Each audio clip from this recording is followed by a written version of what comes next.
ဒီနေ့ PDF file ကို Excel အနေနဲ့ပြောင်းသိမ်းခြင်းနဲ့ Excel file အနေနဲ့ပြောင်းဖွင့်ခြင်းနဲ့ဘယ်လိုပြောင်းဖွင့်ရမလဲเนาะအဲ့တော့ Excel file ကိုရင်ဖွင့်ထားကြမယ်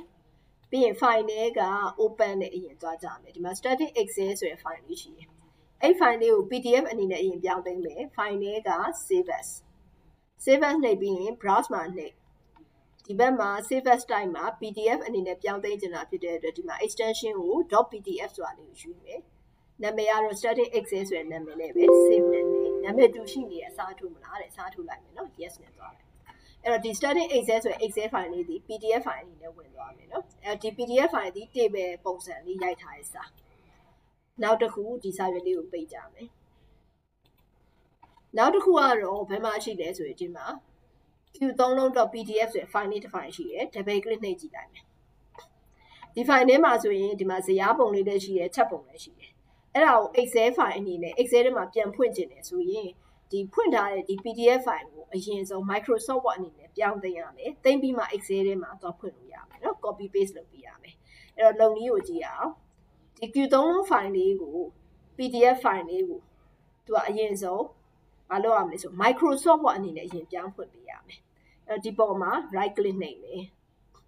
ဘေးဘက်မှာ open with ဆိုတာလေးရှိတယ်ဒါနဲ့သွားလို့ရတယ်ပြီး Word ကိုရွေးလိုက်လို့ရတယ်အဲ့လိုမလုပ်ချင်ရင် Microsoft Word browser ဖွင့်ထားလိုက်ပြီးရင် file နဲ့က open နဲ့သွားပြီးလိုက်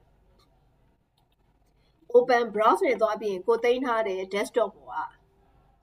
ကဒါဆိုအခု desktop ဖြစ်နေပြီလားเนาะ desktop ပေါ်မှာ PDF file လေးကိုထပ်ရှာမယ် Q3long PDF ဒါဆိုဒီမှာ Q3long PDF file လေးရှိတယ် click နဲ့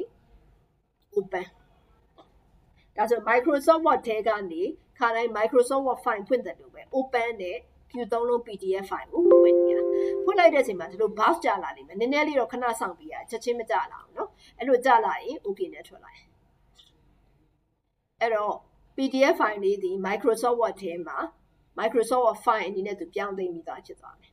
အဲ့တော့မှကိုလိုချင်တဲ့ဒီ table လေးကိုဆက်လက်မှတ်လိုချင်တဲ့ table ကဒီတစ်ကွက်ထဲပဲလိုချင်ဒီတစ်ကွက်လေးပဲဆက်လက်မှတ်เนาะဆက်မှတ်ပြီးရင်သူ့ကို copy ကူးမယ် copy မှာနှိပ်ဒါမှမဟုတ်ရင်ဒီပေါ်မှာ right click နှိပ်ပြီးတော့ copy ဆိုတဲ့စာလေးကူးလိုက်လို့ရတယ်ပြီးရင် Microsoft Word ကိုခဏချုပ်ထား Excel ထဲဝင်မယ်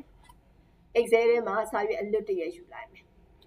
အဲ့တော့စာရွက်အလွတ်ရလာပြီဆိုရင်ဒီစာရွက်ထဲမှာပဲကိုလိုချင်တဲ့နေရာမှာ active ဆက်ထားပြီးရင် right click နှိပ်အဲ့မှာနှစ်မျိုးရှိတယ်ရှေ့ဆုံးမှာက keep source formatting ဆိုရင်ကိုကဘောင်ခတ်ထားရတာအကုန်မြင်ရမယ်ဒီနောက်ကဆိုရင်တော့ဘောင်ခတ်ထားတာ color change ထားတာမပါတော့ဘူးပေါ့နော်အဲ့တော့ရှေ့ဆုံးဟာတစ်ခုအရင်ရွေးပြပေးမယ် click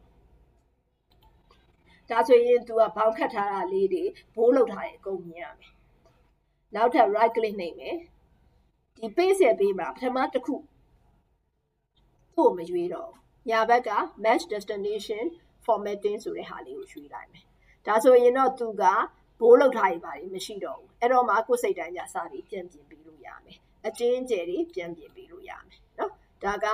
PDF file ကို Excel ထဲမှာခေါ်ထည့်ပြီးတော့ပြင်ကျင်နေဆိုရင်တော့သူက Microsoft Word ကိုတစ်ဆင့်ခံပြီးတော့မှပြင်ပေးရမယ် Microsoft Word ထဲမှာဓာတ်ရိုက်ပြင်မယ်ဆိုရင်တော့မလုပ်လိုက်လို့ရလဲဆိုတခါတည်း paste လုပ်ချခဲ့လို့ရတယ်เนาะဒါက Microsoft Word ထဲ PDF file ကို Microsoft Word ထဲမှာပြောင်းပြတာအဲ့ Microsoft Word ထဲက data ကိုထပ်ပြီးတော့ Excel ထဲမှာသူကဘာလို့လဲဆိုဒီလိုခေါ်ထည့်မယ်ခေါ်ထည့်ပြီးတော့မှချက်တွေပါပြင်မယ်ဆိုရင်ဒီလို select မှတ်ပြီး Excel ချက်အနေနဲ့ပြန်ခေါ်ထည့်လို့ရတယ်เนาะအဲ့တော့မှ PDF file တွေကိုဒီမှာ Excel ချက်အနေနဲ့ခေါ်ထည့်ပြီး